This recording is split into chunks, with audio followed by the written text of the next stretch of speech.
कभी कभी जिंदगी हमें उस मोड़ पर खड़ा कर देती है जहां हमें कुछ कठिन फैसले लेने होते हैं और वही फैसले हमारी किस्मत तय करते हैं। अब हमारे हाथ की लकीरों में क्या लिखा है वो हम भी नहीं जानते। हम बस अपनी किस्मत के भरोसे उस राह पर चल देते हैं। अब आने वाला समय हमारी जिंदगी बर्बाद करता है या आबाद, वो पूरी तरह हमारी किस्मत के भरोसे होता है। तो हेलो दोस्तों, मैं हूं रंजीत और आज हम बात करने वाले हैं ऐसी ही एक मूवी स्यूट ऑन के बारे में, जिसमें कुछ ऐसा ही कॉन्सेप्ट दिखाया गया है। मैंने आज तक ऐसे कॉन्सेप्ट वाली मूवी कभी नहीं देखी। ये मूवी अलग ही तरह का एक्सपीरियंस दिलाती है। अब मैं ऐसा क्यों बोल रहा हूँ ये आपको मूवी देखने के बाद ही पता चलेगा। अगर आपने ये मूवी नहीं देखी तो मेरे कहने पे ये मूवी एक बार जरूर देखना, आप निराश नहीं होंगे। तो विदाउट वेस्टिंग मच टाइम शुरू करते हैं मूवी की एक्सप्लेनेशन।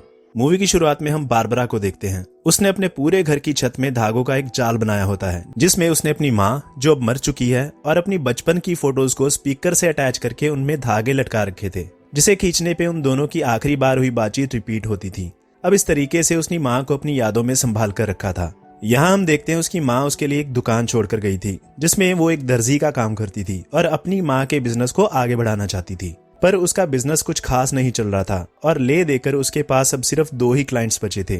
वो अपना ब्रेकफास्ट करती है और फ्रेश होकर दुकान में आती है, जो उसके घर के नीचे ही थी। यहाँ आते ही उसे अपनी क्लाइंट ग्रेस का फोन आता है, जिसके साथ उसकी अपॉइंटमेंट थी।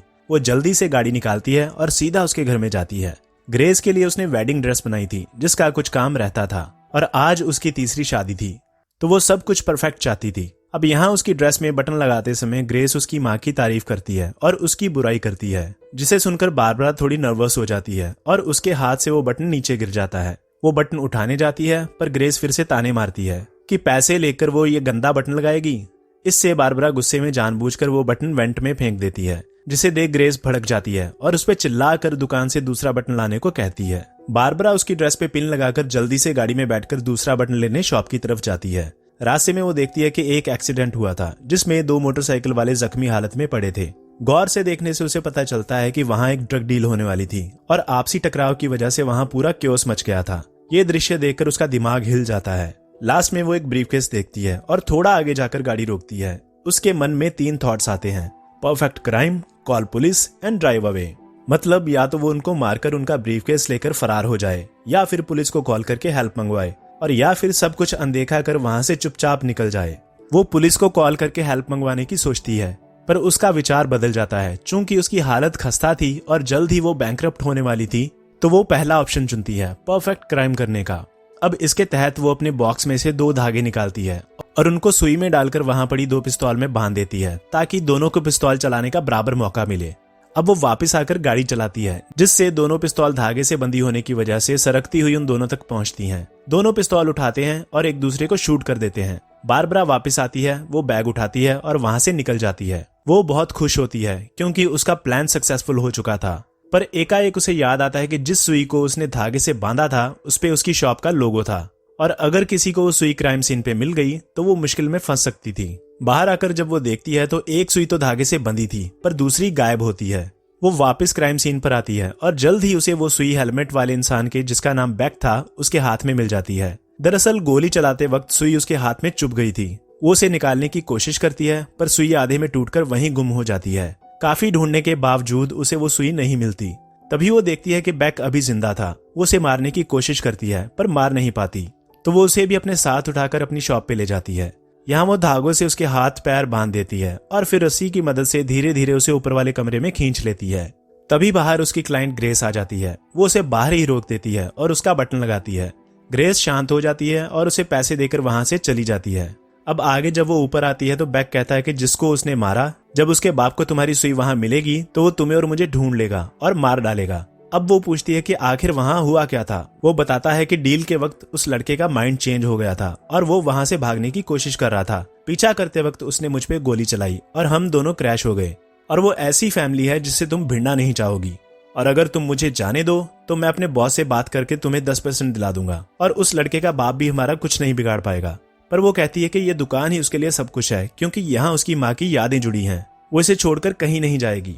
तभी नीचे से घंटी की आवाज आती है, जिसे सुन बेक शोर मचाने लगता है, जिसपे वो उसके मुंह में कपड़ा ठूंसकर नीचे जाती है। बाहर उसका दूसरा क्लाइंट ऑस्कर था, जो उसके द्वारा बनाए गए ब्लैंकेट में कुछ चेंजेस करवाने आया था। वो उसे जल्दी से वहां से भगाने की कोशिश करती है। इधर बैक खुद को छुड़ाने की कोशिश में खुद को खिसकाता हुआ सीढ़ियों तक ले आता है, पर तभी बारबरा फ्री होकर वहां आती है और धागों की मदद से ऐसा सेटअप तैयार करती है कि अगर उस लड़के का बाप उसे मारने आए तो बैक सीढ़ियों से नीचे गिरे और उसके हाथ में उसकी पिस्तौल आ जाए, जिससे दोनों एक दूसरे को मार डालें और खुद ये बचकर निकल जाए। अब कुछ देर बाद उस लड़के का बाप हडसन हाथ में पिस्तौल लिए वहां आता है और धीरे से दरवाजा खोलता है। अब जैसा बारबरा ने सोचा था ठीक वैसा ही होता है। बैक दरवाजा खुलते ही सीढ़ियों से नीचे गिर जाता है और उसकी पिस्तौल हाथ में आ जाती है, पर उनकी खराब किस्मत, वो पिस्तौल खाली होती है, जिससे हडसन उसे मार गिराता है। तभी बारबरा वहां से भागने की कोशिश करती है, पर हडसन उसका पीछा करता है और उसी के धागे से उसका गला घोंटकर उसे भी मार डालता है। फिर वो उस बैग के सारे पैसे एक थैले में भरता है, पर एक गड्डी जिसके नीचे रेड कलर की लाइट थी उसे वहीं छोड़ देता है। यहाँ हमें पता चलता है कि ये सारा सीक्वेंस उसके दिमाग में चल रहा था। दरअसल अभी भी वो गाड़ी में बैठी उस आइडिया के कॉन्सिक्वेंसेस को सोच रही थी, जिसके रिजल्ट में उसे मौत मिलती है। तो वो पहला आइडिया ड्रॉप करके दूसरा आइडिया अपनाती है, जिसके तहत वो ब्रीफकेस छुपाकर पुलिस को फोन करती है। शेरिफ एंजल वहां आती है, जो बारबरा को पहले से जानती थी। पूरी जगह का मुआयना करने के बाद उसे रियलाइज होता है कि वो पैसों वाला बैग वहां से गायब था। गौर से देखने पे वो बैग उसे बारबरा की गाड़ी के पीछे लगे बड़े से धागे के अंदर मिल जाता है, जो उसने छुपा कर रखा था। तो वो तीनों को गिरफ्तार करके पुलिस स्टेशन में ले आती है और उन्हें हथकड़ी से बांध देती है। यहाँ उसके पूछने पे जोशुआ बताता है कि उसके पिता के कहने पे वो यहाँ डील करने आया था, पर उसने गड़बड़ कर दी। अब उसका पिता ना तो उसे छोड़ेगा और ना ही बाकी किसी को, वो सबको मार डालेगा। पर एंजल उसकी बातों पे ज्यादा ध्यान नहीं देती और कहती है कि उसे एक शादी को ऑफिशिएट करने जाना है। बारबरा जब दरवाजे से देखती है तो वो शादी किसी और की नहीं बल्कि उसकी क्लाइंट ग्रेस की होती है।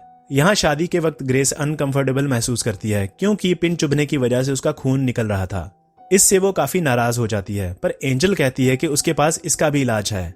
इधर बारबरा की नजर टेबल पे पड़ी हथकड़ी की चाबी पर जाती है, तो वो बैग के साथ मिलकर उस चाबी को हासिल करने का एक प्लान बनाती है, जिसके तहत वो बैग को अपनी बेल्ट यूज करने को कहती है और खुद धागे, सुई और पेपर की मदद से कुछ तो बनाती है। अब 3-4 बार ट्राई करने के बाद वो चाबी, सुई और बेल्ट में फंस जाती है, पर जैसे ही वो उसको खींचने लगते हैं कि तभी बाहर से एंजल आ जाती है। एंजल बारबरा को ग्रेस की मदद करने साथ ले जाती है। ग्रेस उसे देखकर और पगला जाती है, पर बारबरा पेशेंटली उसकी पिन निकालकर ड्रेस को सुई धागे से सिल देती है।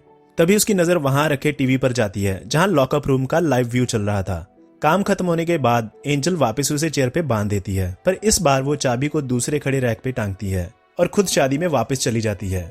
यहाँ सबसे पहले बारबरा उस कैमरे की वायर काटती है और फिर से दोनों चाबी के लिए ट्राई करते हैं और कुछ कोशिशों के बाद वो चाबी हासिल करने में सफल हो जाते हैं। पर बैक उन दोनों को धोखा दे देता है और खुद को आजाद करके पैसों वाला बैग लेकर वहां से भाग जाता है। यहाँ बारबरा खिड़की से देखती है कि जोशुआ का पिता हडसन वहां पहुंच चुका था। बारबरा जल्दी से कैमरे की वायर के दोनों सिरे छीलती है और एक बिजली के जैसे वायर बनाती है और फिर धागे की मदद से वो वायर दरवाजे के पास लगे स्विच में लगाने की कोशिश करती है, ताकि वो हडसन को शॉक दे सके।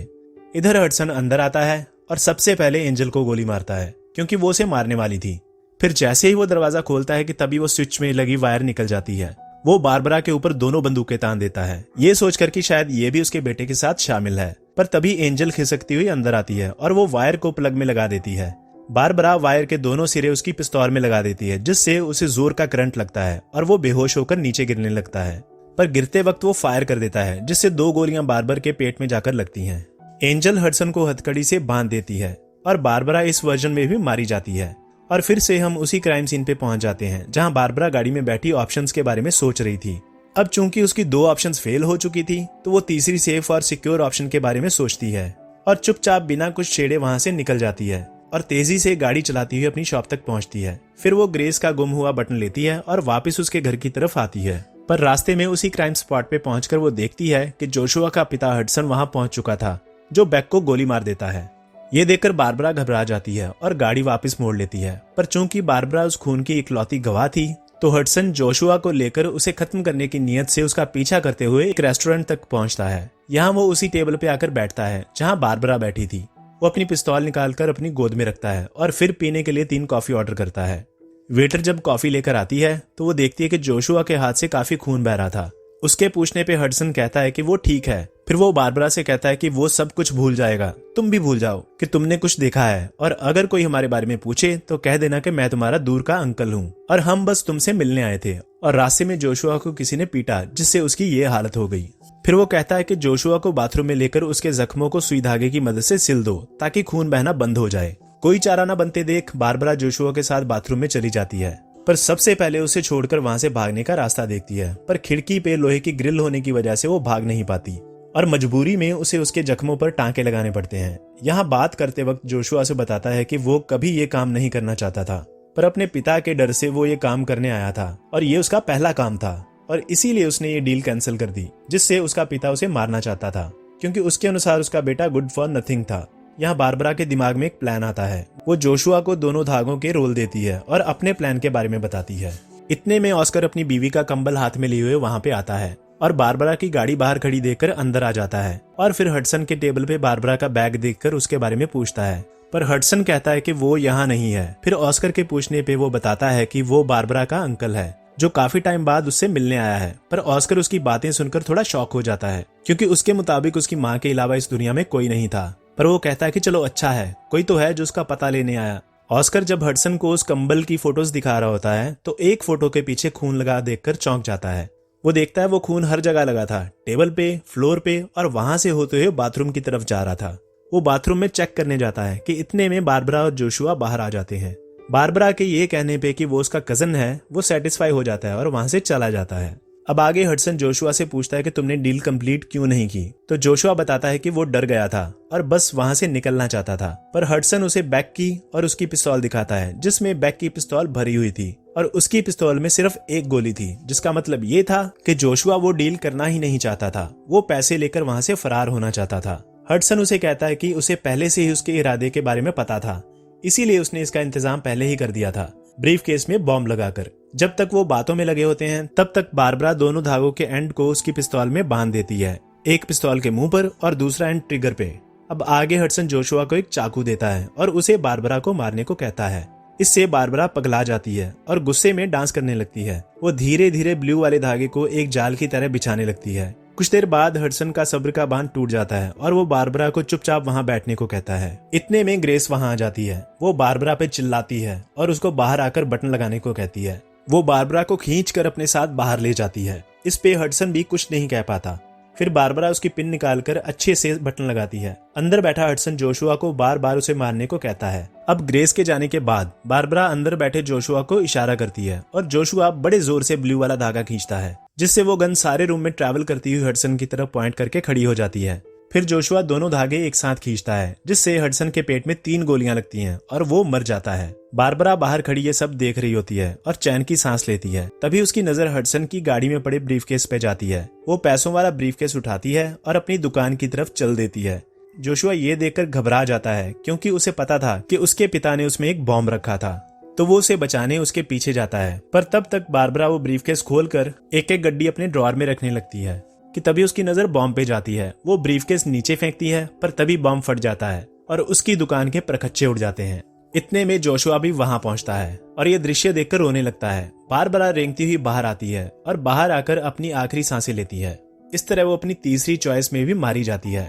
अब यहाँ हमें दिखाया जाता है कि वो अभी भी ग्रेस के घर में थी, जहाँ उसका बटन नीचे गिरकर वेंट पे पड़ा था। यहाँ वो अपने आप में एक बदलाव लाती है और वो गुस्सा करने की बजाय शांत रहती है और वो बटन उठाकर ग्रेस की ड्रेस पे लगा देती है। ग्रेस काम खत्म होने के बाद उसके पैसे देती है। फिर वो पूछती है कि तुम्हारा आगे का प्लान क्या है। वो कहती है कि कुछ नहीं, बस 1-2 क्लाइंट्स और बचे हैं। अब बारबरा यहाँ से फ्री होकर अपने नेक्स्ट क्लाइंट की ओर चली जाती है और इस बार वो अपनी शॉप के रास्ते न जाकर दूसरा रास्ता लेती है। रास्ते में उसे हडसन मिलता है, जो पिस्तौल ताने उससे टमीना पास के बारे में पूछता है। ये वही जगह थी जहाँ उन दोनों का एक्सीडेंट हुआ था। वो उससे डरती हुई रास्ता बताती है। हडसन अपनी गाड़ी की तरफ आता है और उसमें से 3 पैसों की गड्डियां निकालकर उसे इनाम स्वरूप देता है और कहता है कि ये मेरे साथ पहले कभी नहीं हुआ। बारबरा हैरान रह जाती है और इतने सारे पैसे देकर बहुत खुश होती है, क्योंकि अब इससे उसकी आर्थिक तंगी खत्म होने वाली थी। ये सोचते हुए वो अपने अगले क्लाइंट की तरफ बढ़ जाती है और मूवी यहीं खत्म हो जाती है। अब ये मूवी देखने के बाद हमें एक चीज समझ आती है कि परिस्थिति चाहे कैसी भी हो, हमें ठंडे दिमाग से काम लेना चाहिए, नहीं तो हमारा भी हश्र वैसा ही होगा जैसा बारबरा का हुआ था। गुस्से में लिया गया फैसला कभी भी हमें सही राह पर नहीं ले जाता और अंत में पछतावे के सिवाय हमारे पास कुछ नहीं बचता। जैसे बारबरा के पास 3 चॉइसेस होने के बावजूद उसे हर कंडीशन में मौत ही मिलती है। तो सही समय रहते सही फैसला लो और किस्मत ने तुम्हारे लिए आगे क्या सोचा है वो उस पर छोड़ दो। तो आज की वीडियो के लिए बस इतना ही। अगर ये वीडियो अच्छी लगी तो इसे लाइक करें, शेयर करें और सब्सक्राइब करें और मैं मिलूंगा आपसे ऐसी किसी और मजेदार वीडियो में। तब तक के लिए बाय बाय।